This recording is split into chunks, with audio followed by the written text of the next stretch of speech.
Jadi tidak usah memframing kayak begitu. Kalau panjenengan semua para kiai yang masih membela nasab, masih mempercayai nasab para habaib ini dari Ba'alawi, ya silakan panjenengan kalau masih percaya, masih suudon. Tapi kalau memang ada orang yang meragukan, kemudian orang yang meragukan itu berdasarkan data, fakta, dan realita, tolong hargai keraguan kami.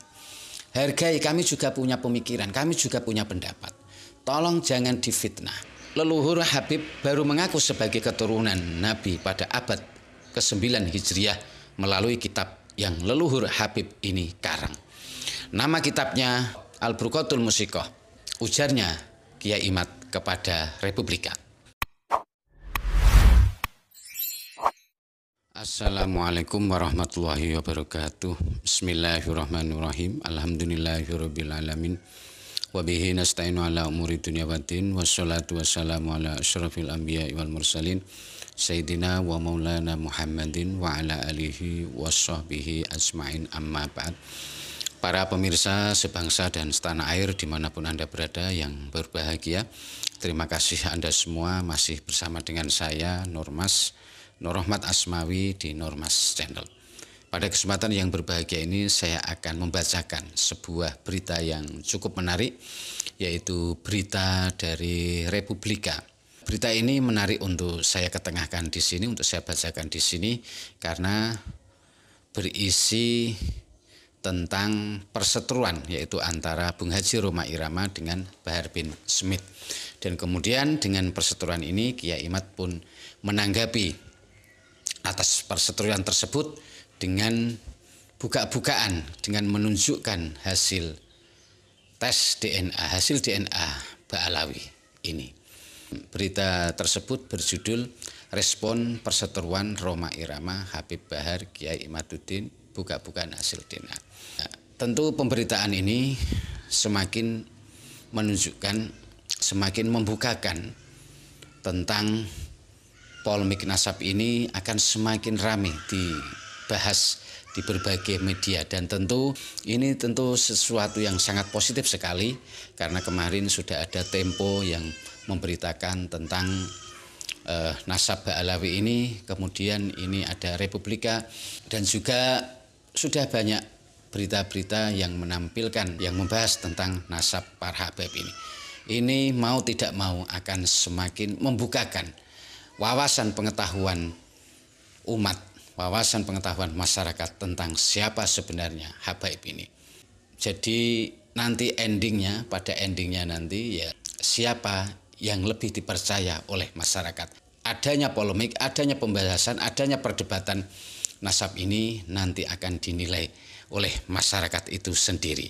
Jadi saya menyarankan untuk para habaib, untuk para kiai-kiai, ataupun siapapun itu, kalau memang panjenengan semua tidak suka dengan pembahasan nasab ini, kalau panjenengan tidak setuju, kalau panjenengan misalnya tidak cocok dengan pembahasan nasab ini, sebaiknya panjenengan itu tidak usah menframing, tidak usah menfitnah, tidak usah menggiring sebuah opini yang mengatakan bahwa orang-orang yang tidak mempercayai, yang meragukan nasab Ba'alawi ini berarti orang sesat, orang-orang Wahabi, orang-orang Syiah, orang Khawarij, atau orang-orang yang membenci ulama-ulama dahulu, orang-orang yang berarti merasa lebih pintar dari ulama-ulama dahulu. Jadi tidak usah memframing kayak begitu. Kalau panjenengan semua para kiai yang masih membela nasab, masih mempercayai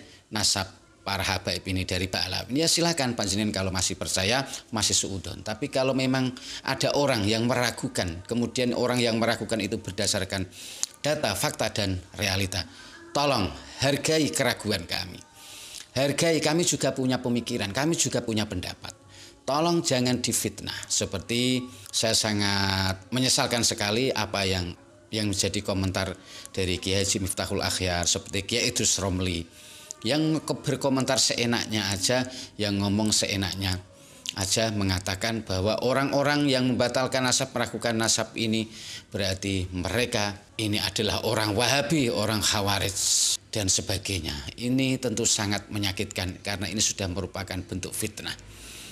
Jadi saya perlu tekankan lagi, pembahasan nasab ini memang perlu sekali dan menarik untuk selalu dibahas karena memang ini sudah bergulir. Dan bergulirnya nasab ini karena disebabkan oleh dari perilaku mereka para habaib sendiri, yaitu orang-orang yang diragukan nasabnya hari ini. Jadi itu berdasar dari perilaku, berawal dari perilaku dari mereka sendiri. Jadi jangan salahkan kami kalau sampai meragukan nasab mereka karena ini berdasar perilaku. Dan jangan fitnah orang-orang yang meragukan nasab karena tujuan mereka bukan untuk membenci dzurriyyah Nabi, tapi mereka justru ingin menunjukkan kecintaannya kepada dzurriyyah Nabi, kepada baginda Nabi. Karena mereka tidak rela dzurriyyah Nabi yang asli atau baginda Nabi dicoreng namanya dengan perilaku-perilaku orang-orang yang mengaku sebagai cucu Nabi, tapi perilakunya telah mencemarkan nama baginda Nabi. Baik, mari kita baca berita yang ada di Republika yang membahas tentang perseturuan antara Bung Haji Rhoma Irama dengan Habib Bahar. Berita ini berjudul Respon Perseteruan Rhoma Habib Bahar Kiai Imaduddin buka-bukaan hasil DNA Ba'alawi. Itu judulnya di Republika. Perseteruan antara Habib Bahar bin Smith dan pendadut Rhoma Irama menghangat.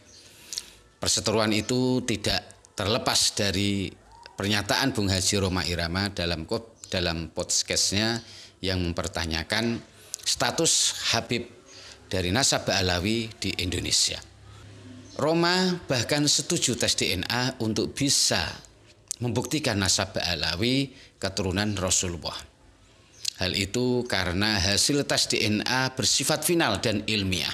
Bisa terdeteksi, itu hasilnya presisi, kata Rhoma. Sementara pengasuh dan pendiri pondok pesantren Nahdlatul Ulum Kiai Imaduddin Utsman Al-Bantani pun ikut angkat bicara soal tes DNA tersebut. Menurut Kiai Imaduddin, Habib di Indonesia ini bukan cucu Nabi. Secara ilmu nasab, berdasar kitab-kitab nasab abad 5-9 Hijriah, para Habib itu tidak tercatat sebagai keturunan Nabi Muhammad SAW. Leluhur Habib baru mengaku sebagai keturunan Nabi pada abad ke-9 Hijriah melalui kitab yang leluhur Habib ini karang. Nama kitabnya Al-Burqatul Musiqah, ujarnya Kiai Imad kepada Republika. Mulai abad 9 mereka memperkenalkan diri sebagai cucu Nabi. Pengakuan mereka tertolak karena kitab sebelum abad 9 tidak mencatat nama mereka sebagai cucu Nabi, ujar Kiai Imad. Lalu apakah klan Ba'alawi yang mengaku keturunan Nabi Muhammad SAW itu sudah tes DNA? Kalau sudah tes DNA, lalu haplogrupnya apa? Alhamdulillah, klan Ba'alawi sudah banyak yang melakukan tes DNA. Menurut Dr. Sugeng, sudah sekitar 180 orang, kata Kiai Haji Imaduddin. Berdasarkan sampel-sampel hasil tes DNA, mereka yang dapat diunduh di situs Family Tree dan berbagai situs lainnya, hasilnya haplogrup mereka adalah G, bukan J1.